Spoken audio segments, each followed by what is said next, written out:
Good afternoon, everybody.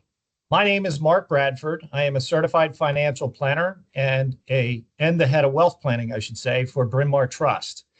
Excited to be with you today to talk about tax planning strategies. And to join me are two of our senior wealth strategists for the firm. First, we've got Garrett Spangler, who is a trust and estates attorney, also practiced corporate law before joining the firm. Deep expertise in certainly estate trust in tax planning, also holds a master's in taxation. With us also is Lisa Borelli, one of our senior wealth strategists with deep expertise in tax planning, business planning, and estate. She also holds a master's in taxation as well as a CPA. As one of my colleagues once said from our tax team, tax planning is a year-round sport. So we are going to talk about tax planning going into year end here, but we also want to focus on beyond into 2026, especially given some of the major legislation that has passed here this year with the One Big Beautiful Bill Act, and even some of the implications from a planning standpoint with Secure Act 2.0. Today, we're going to look at this from a planning lens. So it is important that you also take a look at your own tax situation and discuss it with your own tax advisor. Today, we want this session to be interactive, so please utilize the Q&A feature at the top of the program and enter any questions that you have in the chat feature, and we'll try to get to as many as possible at the end of today's presentation. For what we'll cover today, we're going to focus on, of course, the importance of year-end tax planning. We're going to talk a little bit about some of the key tax planning dates, which will drive some of the planning that we'll do. Certainly some key tax planning strategies, as well as strategic planning considerations that may affect business owners in particular. And then the One Big Beautiful Bill. We're going to focus quite a bit on that at the end of the presentation. And then, of course, some common pitfalls that we may want to avoid as well. But why does year-end tax planning really matter in the first place? If you look to implement a sound strategy around year-end tax planning, it involves making decisions today that, based on future predictions, allow you to minimize liabilities and maximize wealth preservation. Key tax actions before deadlines. We're going to take a look at what needs to be done before year end, as well as what needs to be done before filing in 2026. Aligning goals with tax efficiency becomes extremely important, that you don't let the tax tail wag the dog, but at the same point in time, you adjust your planning to take into account tax efficiency. And lastly, consulting with professionals becomes important as you do this. So at this point, I'm going to bring on my colleagues, and I know that they've got some personal planning anecdotes that they can share with us that really drive home the importance of year-end planning and planning in general. So Lisa, why don't I start with you? Thanks, Mark. There are so many things that we can try to plan out throughout the year, and life always is going to throw curveballs. The beach house we didn't plan to sell that, we got an offer we couldn't refuse. And how do we manage this large capital gain event? Do we have the opportunity to do 1031 exchanges and balance our income? Our conversations I'm having just this week. We've had clients this year who really took advantage of the Liberation Day and able to harvest some losses. Clients who, have had a large bonus payout, and suddenly we're talking about income that we weren't planning for this year. And so there is a lot that is outside of our control, but we can utilize a lot of the strategies we're going to go through today and help think about strategy in the here and now and next few years. It goes beyond Roth conversions and charity, but those are some of the really big key players when we think about surprise income and how to leverage, or low income and how to leverage up. Excellent, Lisa. That's great. Garrett, I know you have something to add to this. Yeah, I've also been working with a few clients this year who have some, not terribly unique, but things that may be out of the ordinary from the things that are, typically going to be on your tax return. We had some legislative changes a few years ago that shrank the number of years that you're able to take distributions from inherited IRAs. We've got a number of clients who have these inherited IRAs that now need to make sure they're distributed within a 10-year period. And kind of trying to strategize around those is, a new item to think about. Looking at income, this is the first year that you actually have to take an RMD from those inherited IRAs, or else you'll face some penalties, which we'll talk a little bit more about later. But, if you just take those RMDs, you're not going to completely deplete that inherited IRA. So we need to make sure that we're looking at income each year during that 10-year period. That includes this year, and see where we may be able to add some additional income to make sure that we are exhausting those inherited IRAs. As Lisa mentioned, charitable planning is also another kind of key topic for this year. There's some different rules this year versus what's coming under the OB3 Act, as it's starting to become known. And, whether it's bunching some charitable contributions to get deductions this year, or looking ahead at some of the restrictions, as well as additional deductions that may be available for those who are not itemizing. Again, we'll talk about a little bit more of this as our presentation here goes on. But there's a bunch of different strategies that our clients are already employing. And if any of these things impact you, certainly want to take a look at, some of these options and some of the things that we're going to go through today to plan, smooth that income, minimize how much is being paid out to Uncle Sam. Excellent. Thank you both. I think that really drives home the importance of planning. I know a lot of this is based around deadlines and making sure that we take advantage of certain things before we reach year end, or potentially the date of filing. So I want to turn it over to both of you, maybe to touch on some of those key dates. Thanks, Mark. Yeah, I'll get started here just talking about what you should be doing between now and the end of the year. Obviously the calendar year is a very important time period. We need to make sure that we do certain things before December 31st. Here's a short list of a few items.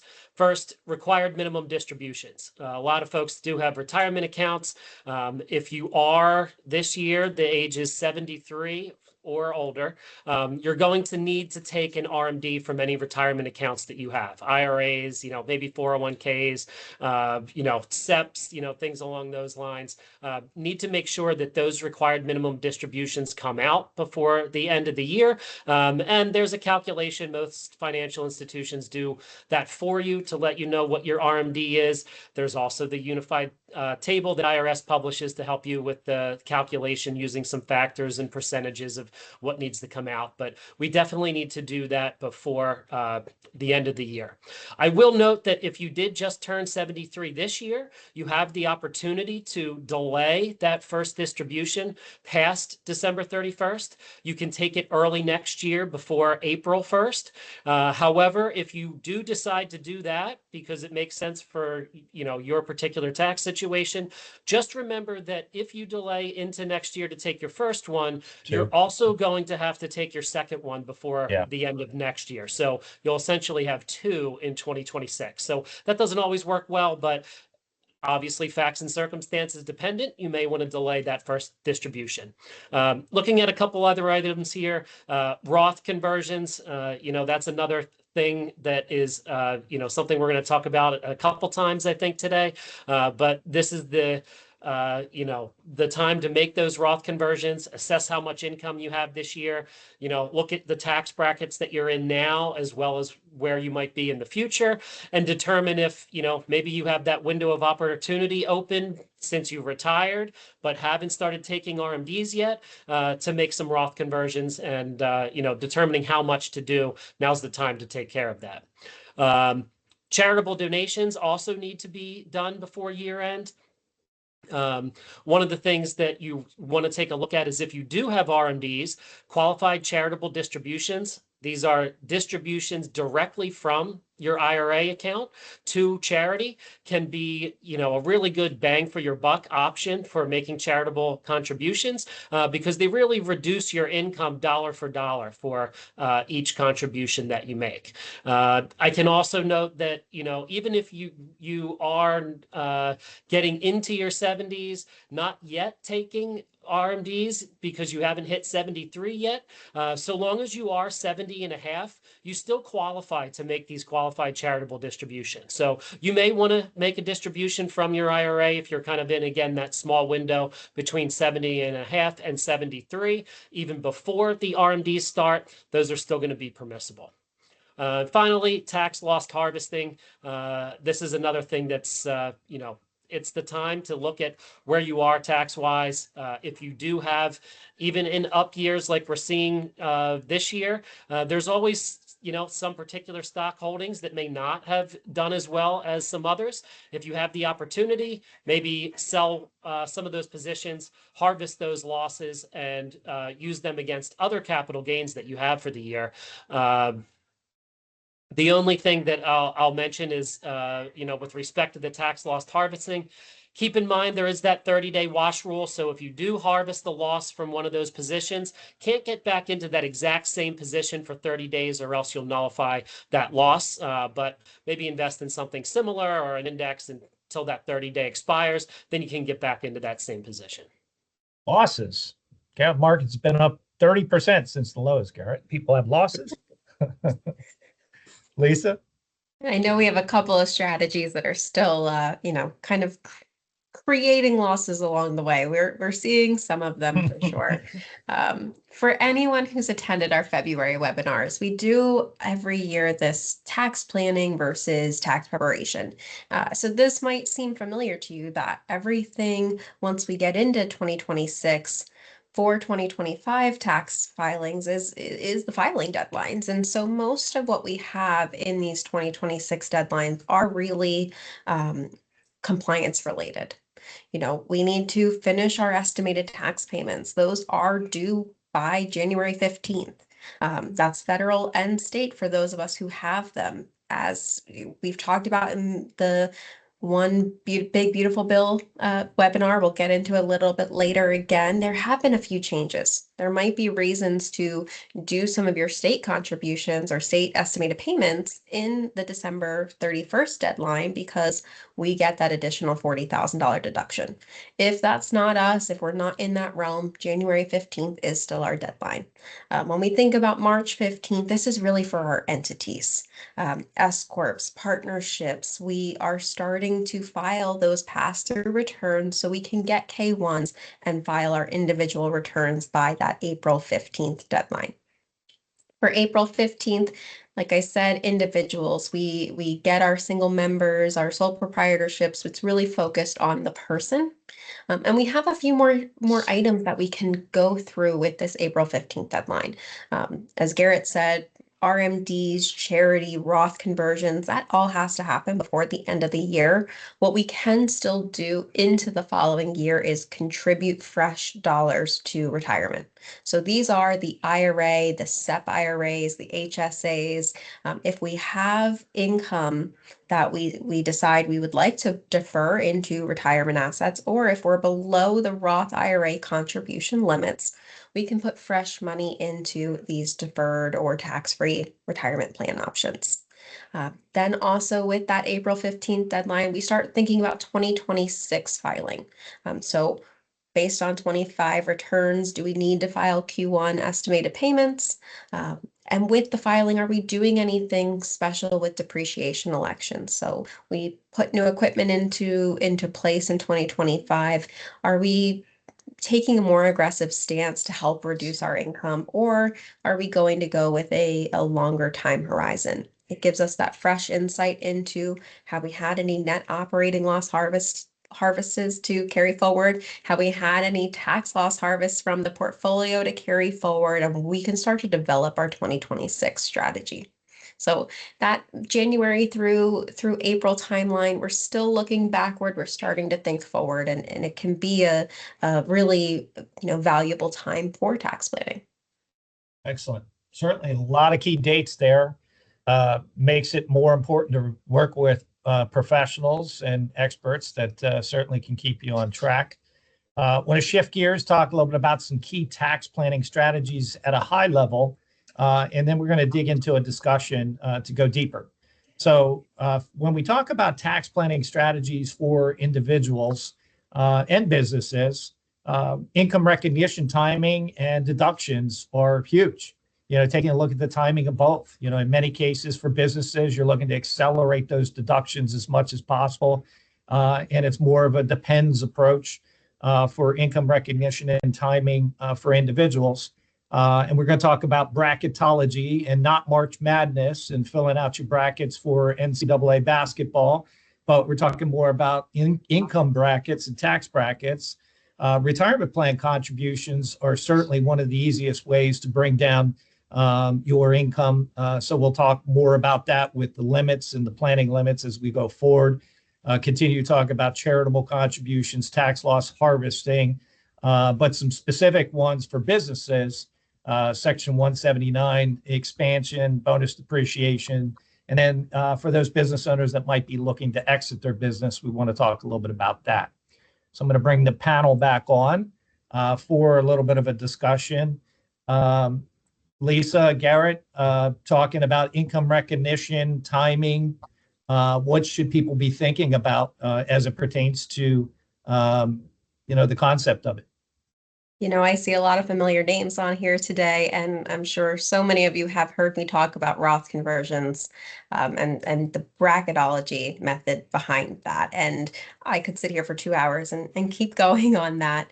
So we'll try and be thoughtful. We'll try and monitor our time. But really, we are in some of the lowest tax brackets we've had.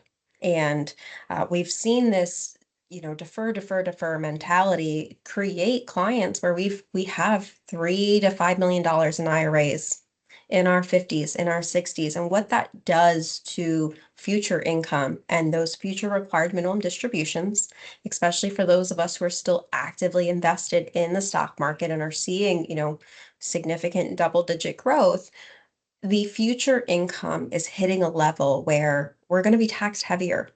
If rates have nowhere to go but up, we're seeing, today we have a, 37% high bracket, and we might be in the 20s. So the bracketology is really about looking forward to where we think we will be and trying to create a little bit more balance. And so that's where these Roth conversion strategies come from. That's where we try and create a little bit of, should we continue to max out SEP, or should we think more about balancing traditional and Roth 401k contributions? So that's a huge part of bracketology. When we think further about income tax planning and these year-end planning items for individuals, I want to look at charitable as well. Because that's another way that we can think about bracketology and how to leverage where we are. So accelerating income into 2025 makes sense for a lot of individuals, and then balancing charity with that. So when we think about charitable contributions, there's, again, I could talk for another hour and a half on just what to do with charity, but the big ones are, do I donate stock? Well, if I'm under 70 and I have highly appreciated assets, it's a fantastic way to go. And that's fairly universal.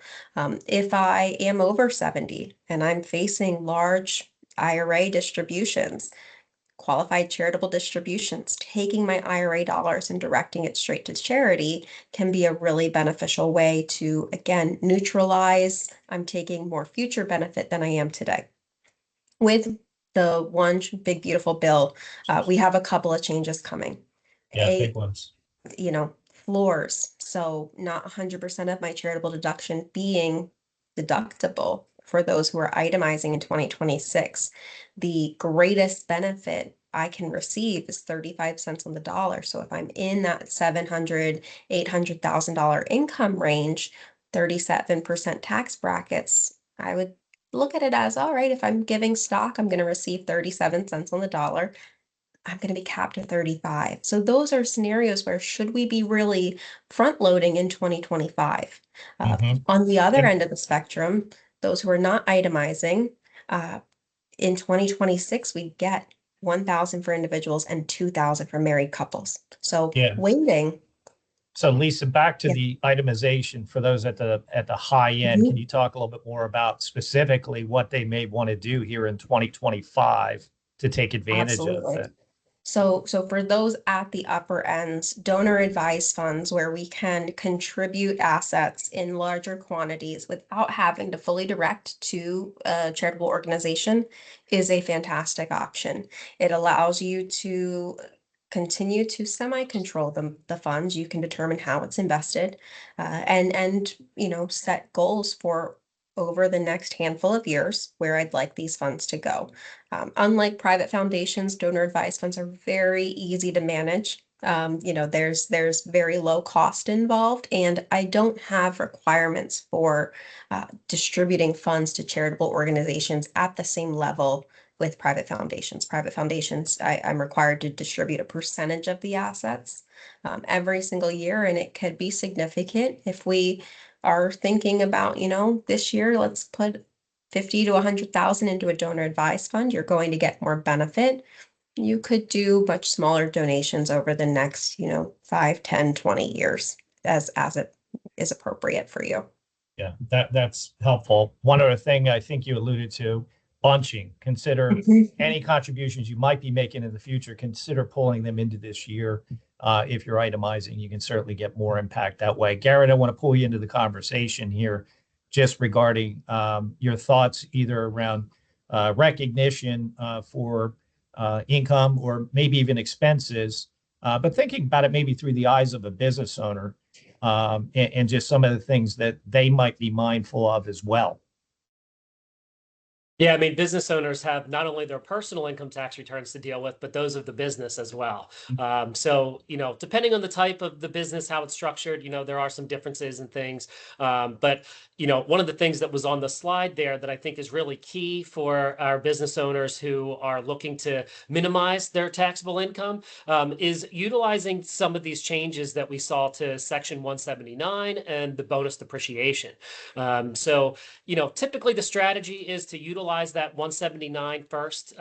There is a maximum amount and it is capped annually. It was doubled now here for, actually starting that. It goes back to the beginning of this year after it was enacted in July. So if you did, anything this year already, it would still apply, but it's doubled now to $2.5 million for 2025 and beyond, for, basically anything that can be deducted all at once under Section 179. And the same thing, bonus depreciation has also been extended, allowing you to take any depreciable property that would otherwise be depreciable over 20 years or less and deduct it all in the year that, you basically place that deductible tangible property into service. The other thing that I wanted to mention kind of related to that, they have expanded the definition of qualifying property for Section 179 as well with this new law. So now, kind of for the first time, manufacturing buildings actually qualifies as part of the push to, try to bring at least some additional manufacturing here into the U.S. So, if it's a qualified production property, could be fully deductible under Section 179 all at once, which is, a real boost, kind of shields some income and things like that.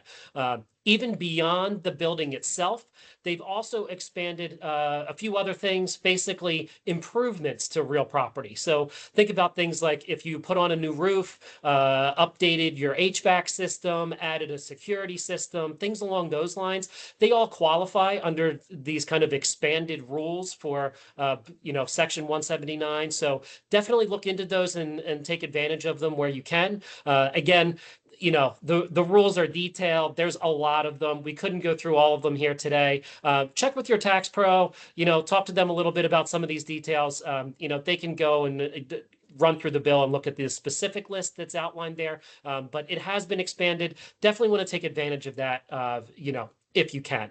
The one other word of caution, though, when it comes to some of these things, especially around 179, as well as this bonus depreciation, is that those rules really are at the federal level. You do want to check at whatever state you are operating on, and under their laws, if they would apply or if there, is something that's similar. A lot of states do not conform with those federal rules. So you do want to look at that. There may still be some state tax associated with it, or, it may at least be treated differently. So just, one quick word of caution when it comes to, these big deductions and the expanded availability of those depreciable benefits.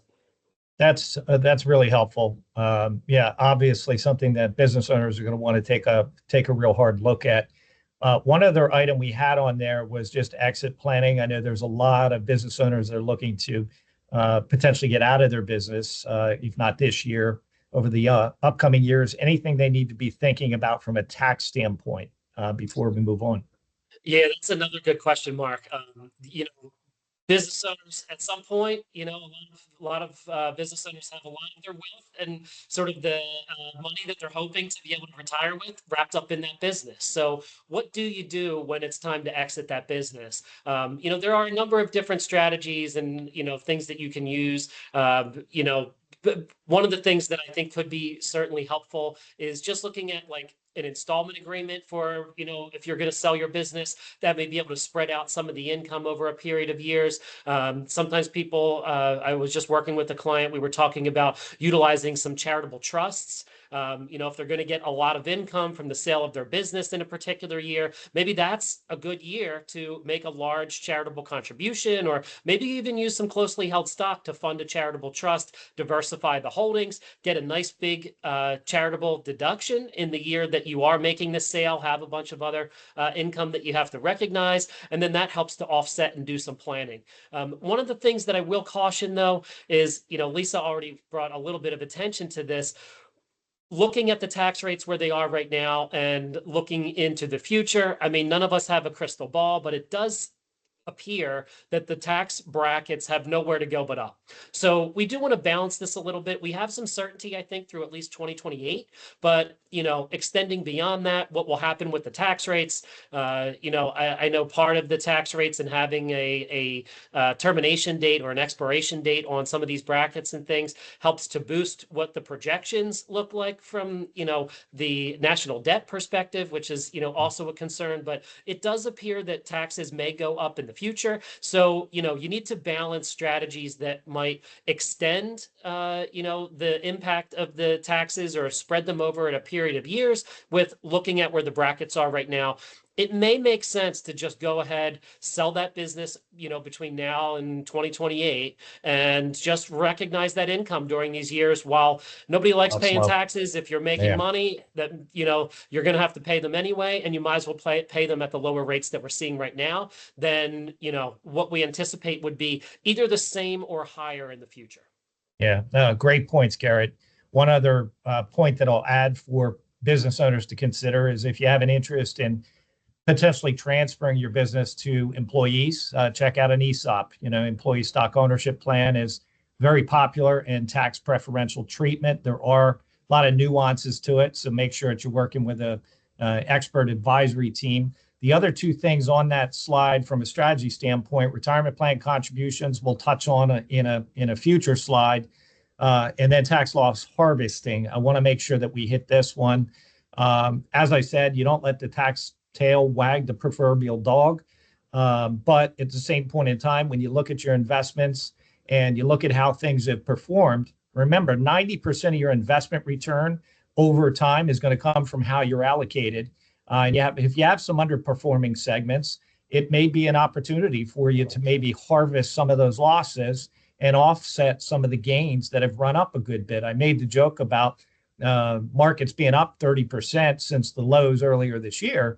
You've got a lot of appreciated investments as well, and you could be doing some offsetting of gains and losses. You can also you want to be mindful of holding periods, and then on top of it, you can offset up to $3,000 of ordinary income as well. So just stuff to remember relative to that. For time's sake, I want to move on, get Lisa on here to talk about pitfalls to avoid. We talk so much about what we can do by the different deadlines. And I think this slide is one of the most important because what is the impact if I fail to meet these?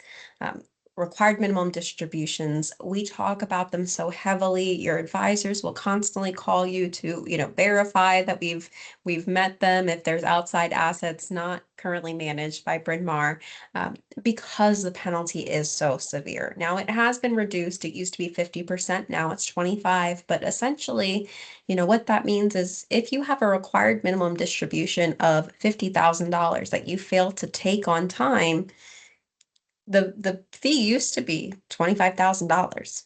Now we're at 12,500. And so it's still significant, even when we see that the rate has been cut in half. These required minimum distributions, as I already touched on, have become very significant portions of income, and the fees are very heavy for that. And so making sure that we're meeting that 12/31 deadline, especially this year for those of you with inherited IRAs that are required to have a distribution. This is why we really, stand on this and beat this horn to death, because it's so important and the penalty is significant. Estimated tax penalties, I think, are some of the next that are in this high percentage, because for federal returns, if we are high earners, we need to pay in either 110% of prior year or 90% of current. When we talk about these strategies, whether it's Roth conversions, whether it's accelerated income or income from an outside source, if we are outside of the threshold of 110% of prior year, making sure that those estimated payments were really paid on that schedule is more important than if we really fall somewhere in that, we're roughly the same every year. Because if I make $150,000 in 23 and 24 and in 2025, then I'm going to fall inside of that 90% of current year or 110% of prior year just by following the same course of business. That one outside event is really going to push me into estimated penalties matter. Late filing penalties, late payment penalties, these come in and it is a fee that we pay 5%, 0.5%, and it accrues each month that we have not paid our taxes and that we have not filed our taxes. These then tack on interest. And the interest rate changes. It's the applicable federal rates. And so there is a minimum rate tied very closely to the federal funds rate. And then it adds on another 3%. So it's really tied to what is going on in the current market. In those years of, 2018 to 2024, the penalty was low and it wasn't as, it's hard to stomach as it has been in 24, 25, because we've seen those interest rates really jump up. Common mistakes and common errors are another really important part of, where we start to see errors come through. Making sure that when we're filling out our our W-4s and all of those items, that we start serving as an employee or applying for Social Security, applying as a 1099 contractor, our Social Security number is the same, our address is the same. Those are ways that we might be able to, miss income all entirely. If we never received the 1099, we're going to attribute penalties for that. And so, an accountant may be able to catch some of this if you've been working with them a long time. If you're new to someone, if there is a new source of income and we don't know to ask for it, these are where those penalties could really come in, because a return that is missing a key piece does not count as being filed. We still have those failure to pay penalties if we're outside of the realm. Excellent. Thanks for that, Lisa. I'm going to keep things moving along due to time here. I want to harken back to another piece of legislation. We talk a lot about the one big beautiful bill, but one other major piece of legislation over the last couple years that has planning implications now is the Secure Act 2.0. Penalties due return for RMDs from inherited IRAs in 2025. There was a little bit of reprieve there. And Lisa touched on some of this in previous slides. RMDs also now start at age 73, and that's gradually going to rise to 75 in 2033. The excise penalty Lisa referred to, that has certainly been adjusted. One major piece that we need to hit here, because this is a big change, catch-up contributions to employer plans in 2026 must be made into the Roth 401k portion. There was a period of time that gave employers the opportunity to essentially be able to execute or be able to implement this. So it was delayed to 2026.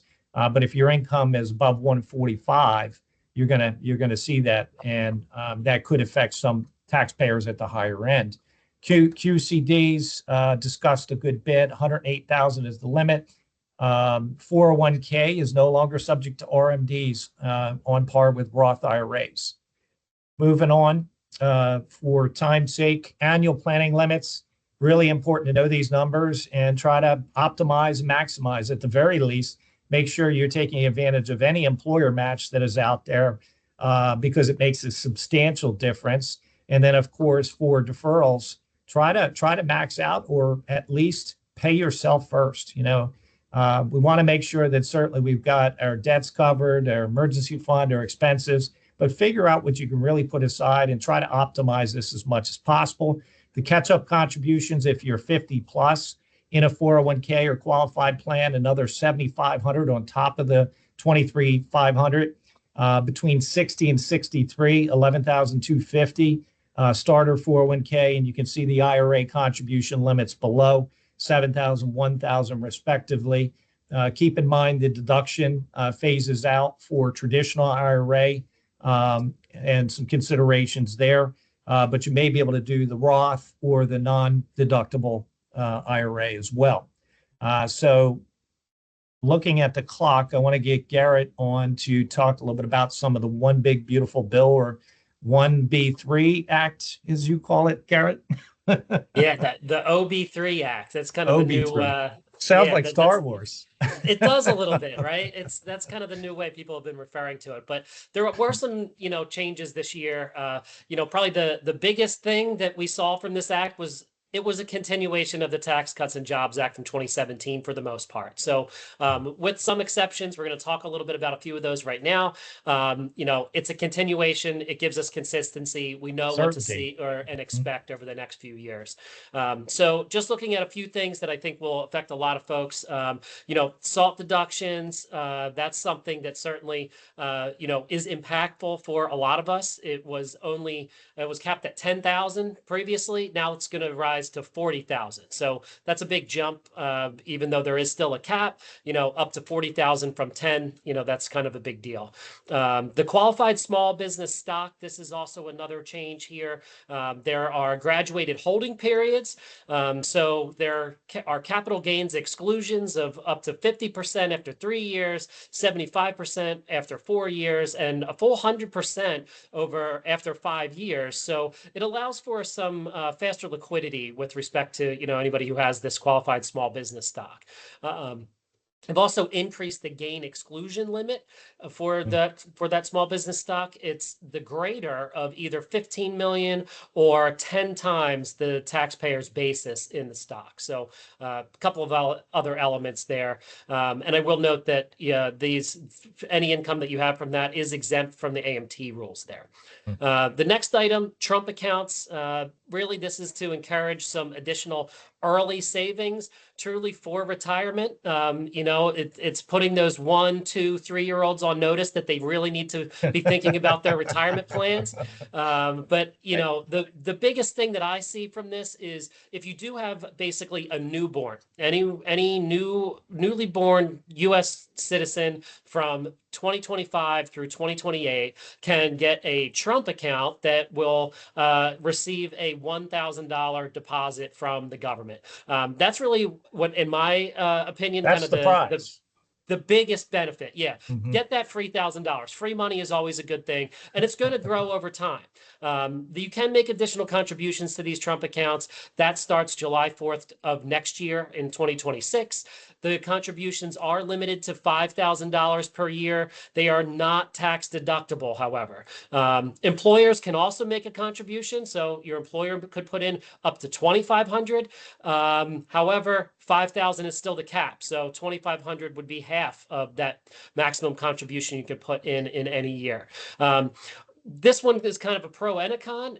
all the funds in these Trump accounts must be invested in essentially stock indices, mutual funds, ETFs, things along those lines, but it's all equities. So, hey, that may be great when you're early, those 1, 2, and 3-year-olds that are doing their Risky, retirement yeah. planning, great. Get, pedal to the metal with their investments and get them into stocks. However, you don't really have the opportunity to reduce that and, get some fixed income in there, change up what you're actually invested in beyond stocks in these accounts. So there may be some other options that are better if you, want to use this for educational purposes. That is one of the exceptions and reasons you could take out some money a little bit early. If you're going to use it for that, well, you can't, kind of secure the money that's in there by putting it into, again, fixed income, being a little more conservative with your investments and things like that. After you've had them, they basically get turned over and can start to have withdrawals at age 18. Then they basically follow traditional IRA rules from there. So it's a retirement account. The idea is these kids who get these Trump accounts won't be touching them till 59 and a half with kind of limited exceptions. So again, my recommendation is take the free money, pedal to the metal. It'll boost your retirement savings or your child's retirement savings. But if you're looking for some options that are for, educational savings purposes, if you just want them to have some money that they can use once they are like 18 or 21, UTMAs, 529s, there are some potentially better options out there. So look specifically at what your goals are and then decide, how much this means, but certainly take the free money. And Garrett, very quickly in there too, right? We have a lot of people on the call in Delaware and Pennsylvania and Illinois. There are state tax benefits that make those 529s even more appealing. And so it goes beyond the federal and the investment, but really, think about where you are in state and if there's any state tax benefits to the 529 if we're starting to look at where to invest these funds. Yeah, and just taking a look at time here, Garrett, do you want to opine quickly on the estate planning provisions and strategic planning? Just a couple quick things here with this new bill. The estate and gift tax exemption has been increased, was set to sunset basically at the end of this year, be cut in half from where it was at about 14 million per person. It goes up to 15 million per person next year, tied to inflation. The annual gift tax exclusion stays the same at 19,000 per donor, per donee. And finally, when it comes to strategic planning, a lot of these things we talked about, compliance is important. Lisa just mentioned some state rules as well. Talk to your tax professional. Just make sure that, you're getting everything that you possibly can and you're playing within the rules to make sure that you actually, are doing it right. You're complying with the rules as they've been spelled out in this new legislation. Excellent. Thank you for sharing that, Garrett. So at this point, I want to turn it over to Q&A. I know we have some in the queue that I'm gonna tee up and start with while Lisa's checking to see if we have any additional ones through the chat. If you do have ones that you want to get in here at the last minute, please use the Q&A feature and we'll try to answer them. There was a question from Joseph, can I put more dollars into my employer 401k while working? I'm over 65. The answer is yes. You can still do the catch-up contributions, but it's not the enhanced or supercharged version, which is 60 to 63. So that one was a good question. How about with regard to major provisions in the new law that have expiration dates? That's from Manrico. There's probably a ton here, but some that you quickly want to opine on. Yeah, I'll just mention, I kind of touched this very briefly earlier. A lot of the income tax rules and changes and brackets and things that are truly associated with, taxable income, AGI, those sorts of things, most of those are set to expire. We've got them mostly through 2028. But, again, in order to do the dance that we do to figure out, budget, what are the projections of the impact of some of tax cuts and things along those lines, we've got to limit how long we can stay with these lower tax brackets in order to make those numbers look good. Therefore, this is broad strokes here, but a lot of the income tax rules will be expiring at least at the end of 2028. The estate and gift tax exemption, that's been made permanent. That's the one that I think we'll just see tied to inflation and continue to rise. So those are probably the big ones, and the at least categorically where I think we'll see expiration versus continuation. One big expiration is around the senior deduction, the enhanced deduction Mhm. there. That'll be one to take a look at. So we have a question from Denise. Is there anything that can be done for tax reporting when you have when you've lost a source of income due to loss of job? Lisa, I'll throw that to you. I think that really comes into where we were talking about estimated tax payments, right? If we've lost a source of income, our brackets are likely to drop. And so right now that tells me, where are we with estimates, and are we likely safe? Do we need to adjust estimated tax payments?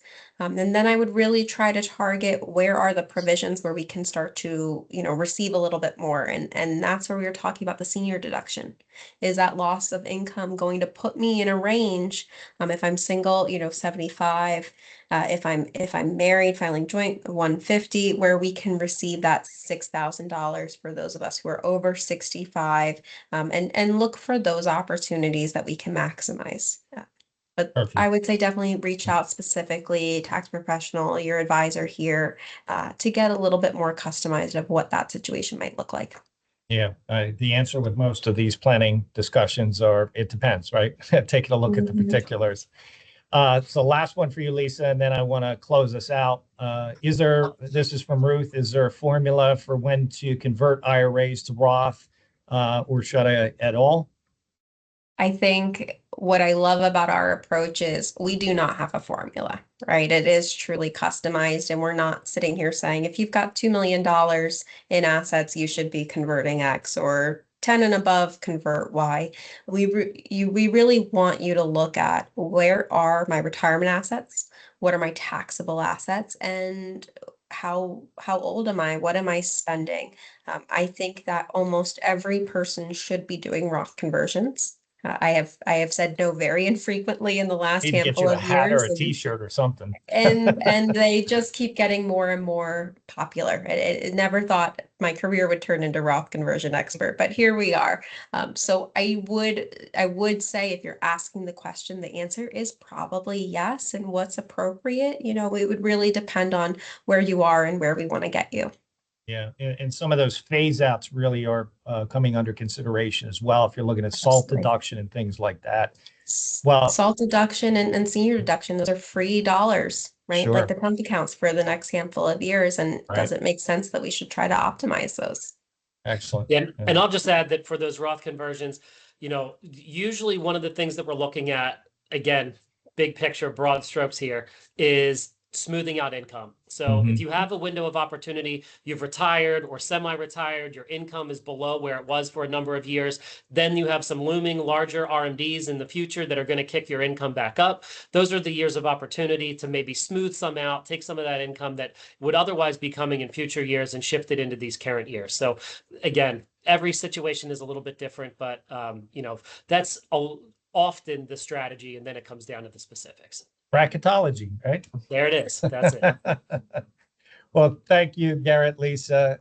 Hopefully, everybody has found this to be beneficial. Look, this is something where we try to cover as much ground as possible, but in 40 minutes or so, it's really difficult to get into some of these provisions in great detail. I would encourage you certainly to reach out to your team and any of the advisors here at Bryn Mawr Trust.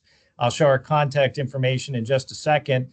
But I do want to reiterate, if you're working with somebody and you're addressing these tax planning issues, it's really important that they have a well-defined process that starts with you, your vision, your values, what's most important to you, that they're going to take a look at what are your goals, what are your priorities, identifying what the gaps are, and then basically exploring the options. Because as you hear with a lot of this, it depends. And it really is something for you to take a look at what's out there and make informed decisions. And most talented advisors with expertise and experience can at least be a connector in all of these areas if they can't opine directly. There are a lot of considerations when you're dealing with some of these issues. Just make sure you have a qualified team. Once again, really appreciate the opportunity to spend time with you here today. This is our contact information. Reach out to any of the advisors at Bryn Mawr Trust. And also, we will look to make sure to provide one of our year-end tax planning guides as well. So look forward to seeing you at a future webinar. Thank you. Thanks. Thanks, everyone.